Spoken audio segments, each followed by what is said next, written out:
So we're wrapping up the end of 2022, and there's been a lot of news in the media about rent growth slowing or even negative. But we all know that real estate is not on a macro level, it's down on the micro level. So what is going on in Dallas-Fort Worth? Well, rent growth is slowing, but it's still strong historically.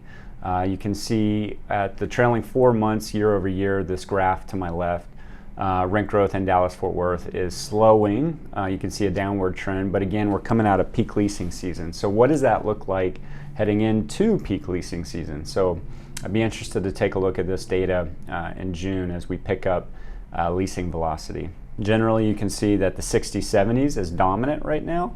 We tend to see it lag. So even when, just looking at 2 years ago, 80s, 90s, 2000s, rent growth was outperforming 60s, 70s, and now it's pivoting a little bit, and 60s, 70s is above that.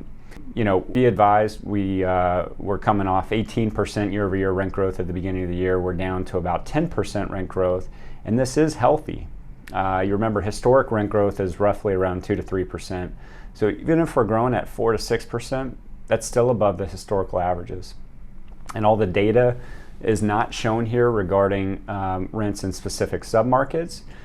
Just pulling some of that data, the strongest submarkets are in some of the workforce housing locations with median incomes below $50,000. So that would be areas like Bachman Lake, East White Rock Lake, North Irving, Lake Highlands, and so on and so forth. So I think these areas have the highest rent growth in the submarkets just due to sales velocity. There's been a lot of sales activity.